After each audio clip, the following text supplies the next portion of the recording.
La defensa de Filipinas contra el holandés en 1646 va a ser la temática de este vídeo. Entonces nos vamos a poner en el contexto de la Guerra de los 80 años, la Guerra de Flandes contra los holandeses, que también tenía repercusiones en Asia. Y los holandeses, muy crecidos por ciertos triunfos navales, pues buscaban menoscabar totalmente la presencia hispánica allí, la presencia española en aguas asiáticas, y hacerse ellos con el comercio, ¿no? Entonces, bueno, de lo que vamos a hablar hoy es del ataque a Filipinas ocurrido entre los meses de marzo y octubre de 1646. Este ataque fue llevado a cabo por la BOC, la compañía holandesa de las Indias Orientales, y bueno, era una especie de enorme cártel, básicamente, una especie de enorme empresa que actuaba como una especie de mafia por las aguas asiáticas y podía reunir ejércitos privados, ¿no? Entonces, al mando de su presidente, Cornelis van der Linde, reunieron una flota de 29 barcos, de los cuales 14 eran galeones, y unos entre 1000 o 1500 hombres de guerra, probablemente más cercano a los 1500, ¿no? Entonces, bueno, ¿cuáles eran sus objetivos? Pues se cree que probablemente sus objetivos fueran sublevar a la población indígena de Filipinas contra España, crear rebeliones y estorbar y reducir el tráfico marítimo de Filipinas con el resto del Imperio Español. Sí, ahogar económicamente Filipinas, interceptando todo el comercio, y interceptar el galeón de Manila, ¿no? El famoso galeón que comunicaba las colonias de América, los dominios españoles en América con Filipinas, y que era el único contacto básicamente de Filipinas con el resto del Imperio Español. Entonces, bueno, se reunió esa flota y se aproximó desde sus bases en Taiwán, y Java a Filipinas. Allí los holandeses cometieron el error de dividirse en tres grupos. Una primera flota operaría en Mindanao, otra segunda flota en Luzón y otra tercera flota quedaría en reserva. Vale, esta decisión de dividirse les perjudicó porque ellos esperaban encontrar el apoyo de los nativos y sublevarlos contra España, pero los nativos no les prestaron ninguna ayuda. Primero porque acababan de llegar a varios pactos con el gobernador de la isla, con el gobernador español de Filipinas, y ya habían cesado en sus luchas contra España y no estaban interesados en sublevarse otra vez. Y segundo, pues porque tampoco se fiaban de los holandeses. Entonces, bueno, como los nativos no prestaron apoyo a los holandeses no conocían el territorio y se perdieron, y las tres flotas separadas no se comunicaron bien entre ellas. Entonces, bueno, la primera flota, que iba a Mindanao, se las arregló para capturar dos naves mercantes, pero eso sí fracasaron en su intento de conquistar el presidio de la Caldera, que era un fuerte que estaba protegido por la jungla. Los holandeses intentaron atacarlo por tierra, pero el pequeño grupo de 50 mosqueteros españoles, apoyado por nativos aliados, pues aprovecharon la vegetación para protegerse de la artillería holandesa y rechazaron el ataque holandés, obligándoles a retirarse. Entonces, bueno, mientras los holandeses empezaban estos ataques, ¿cuál era la reacción española, ¿no? Pues el gobernador de Filipinas en ese momento era Diego Fajardo, un hombre que tenía fama de ser muy hábil con la espada, por cierto. Y nada, pues reunió dos galeones, básicamente. Era lo que había, no había medios para reunir una flota mayor. Dos galeones, pues que así a priori parecían insuficientes contra la flota holandesa de 29 barcos, ¿no? Eso sí, los galeones españoles tenían una artillería de gran calibre, de mayor calibre que la de los holandeses.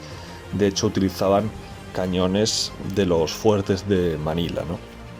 Entonces, bueno, se producirían una serie de combates navales. El primero de ellos, contra la segunda flota holandesa, contra la que operaba en Luzón.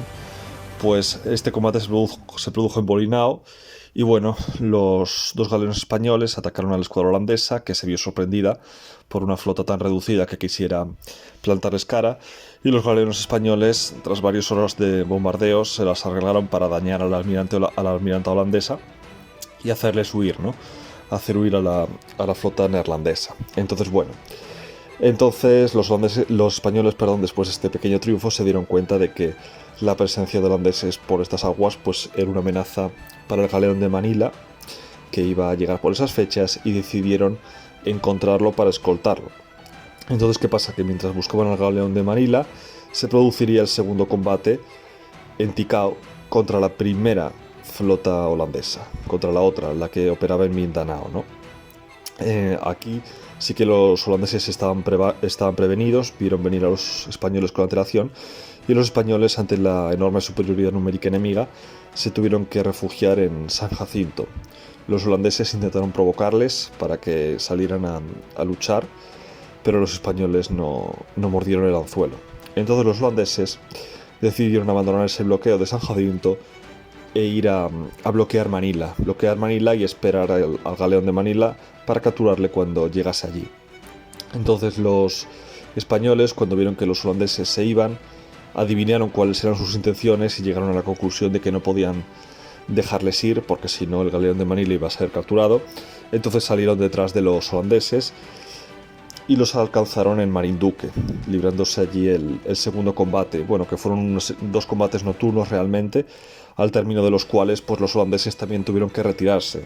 De hecho, esta vez se retiraron definitivamente a sus bases en Java. Se retiraron la primera y la segunda flota holandesa, se retiraron a Java.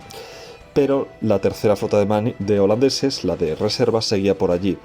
Esta flota no había tenido comunicación con sus compañeros y se pensaba que las otras dos escuadras aliadas andaban por allí y quería reunirse con ella. Esta tercera flota holandesa, hay que decir que casi captura el galeón de Manila, se lo encontró y llegó a dañarlo levemente con algún cañonazo, pero el galeón de Manila se las arregló para esquivarla y escapar, ¿no? Entonces, bueno, el galeón de Manila llegó a su destino y se juntó allí con los otros dos galeones españoles y con el resto de fuerzas españolas, y bueno, vieron que había que echar a esta última flota holandesa de Filipinas porque seguía siendo una amenaza, ¿no? Entonces, bueno, aquí se reunió una flota mayor por parte de los españoles, porque aparte de estos dos galeones que habían participado en los combates previos, también participaría el galeón de Manila y ya se reunieron también varias embarcaciones menores. Entonces, bueno, el cuarto combate se libró en Punta Santiago, cuando la pequeña flota española salió a encontrarse con esta tercera flota holandesa, ¿no? Los barcos holandeses rodearon a la almirante española y la cañonearon, pero no lograron rendirla y al final también tuvieron que rendirse, ¿no? Este fue el cuarto combate. Y el último y quinto combate se libró cuando la flota española iba a Cavite para efectuar reparaciones y los holandeses lanzaron un ataque desesperado buscando sorprenderles, pero también tuvieron que retirarse sin poder prevalecer, ¿no? Y esta vez ya sí que tuvieron que retirarse definitivamente. En estos combates, en esta serie de combate, los españoles tendrían unas 14 bajas y daños de cierta consideración en algunos barcos, pero ninguno hundido. Los holandeses tuvieron una capitana muy dañada y casi desarmada, 3 brulotes hundidos y unas 500 bajas. El porqué de esta victoria tan espectacular española contra fuerzas tan superiores en número y esta victoria tan contundente, pues se atribuyó a un milagro de la Virgen, y de hecho se celebra aún en Filipinas. Pero bueno, quizás se puedan encontrar otras razones, ¿no? Como el hecho de que los holandeses, al no conocer el territorio, pues se perdían y muchas veces eran sorprendidos por los españoles, que sí que conocían esas aguas y sí que podían sorprenderles, ¿no? También es cierto que la artillería española era de un calibre superior y que los holandeses iban con un exceso de confianza, ¿no? Basado en victorias navales previas, como la batalla naval de las Dunas o así, que ya cubrimos en el canal, por cierto. Sea como fuere, lo cierto es que estas victorias, contra todo pronóstico, pues alejaron momentáneamente la amenaza holandesa de Filipinas, pero no definitivamente, porque los holandeses volverían al año siguiente, en 1647, y atacarían la propia Manila, causando algunos daños en la ciudad, pero sin poder tomarla, porque los fuertes, la artillería de los fuertes, así como los barcos que estaban anclados en el puerto, hicieron un gran papel defendiendo la capital, y los holandeses también tuvieron que retirarse sin poder capturarla. Luego, más adelante, se firmaría la Paz de Westfalia entre España y las Provincias Unidas, entre España y Holanda, y entonces, bueno, los holandeses ya dejarían de atacar las posesiones del Imperio Español, dejarían de ser una amenaza, y más adelante llegaría otra nueva amenaza, que serían los ingleses, ¿no? Pero bueno, de esto ya se hablará más adelante. Hasta aquí el vídeo de hoy. Darle like si os ha gustado, suscribiros para más contenido. Os dejo los enlaces a mis novelas históricas en Amazon. Y recordad que suscripción y campanita es la combinación ganadora. Adiós.